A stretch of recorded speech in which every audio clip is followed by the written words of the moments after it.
சிவன் கதை மனித வாழ்வுக்கான வழிகாட்டி. Okay. Episode 51 Sivan and Vishnu ஐக்கியம்.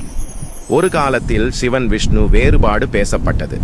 அப்போது சிவன் சொன்னார், நானும் விஷ்ணுவும் ஒரே சக்தி. ஹரிஹர ரூபமாக உலகிற்கு தோன்றினார். எபிசோட் 52 மோகினி லீலை அமிர்தம் பகிரும் போது விஷ்ணு மோகினியாக மாறினார்.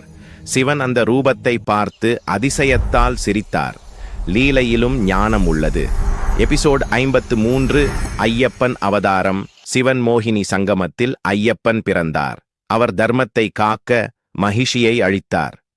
எபிசோட் 54 சபரிமலை விரதம். ஐயப்பன் சொன்னார், சமத்துவமே தர்மம். 18 படிகளின் ரகசியம் மனித வாழ்வுக்கான பாடமானது. எபிசோட் 55 லிங்கார்ச்சனை மகிமை. ஒரு இலை, ஒரு துளி நீர் போதும் சிவன் அருளுக்கு. பெரும் யாகங்கள் தேவையில்லை. எபிசோட் 56 பிரதோஷ விரதம். பிரதோஷ காலத்தில் சிவன் நந்தியில் சவாரி செய்து பக்தர்களுக்கு அருள் வழங்கினார்.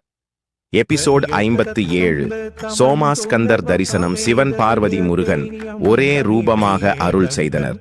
குடும்ப ஒற்றுமையின் சின்னம். எபிசோட் 58 சிவன் மௌனம். ஒரு நாள் சிவன் மௌனமாக இருந்தார். அந்த மௌனமே 1000 உபதேசங்களாக மாறியது. எபிசோட் 59 சிவலிங்க தத்துவம். சிவலிங்கம் ஆண் பெண் சக்தியின் ஐக்கியம். படைப்பு மற்றும் அழிவு ஒரே வட்டம்.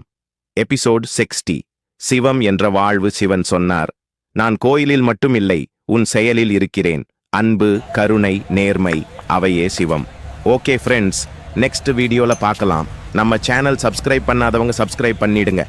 டெய்லி ஒரு சிவன் கதை ஸ்டோரி நம்ம சேனல்ல வரும், மிஸ் பண்ண பாருங்க.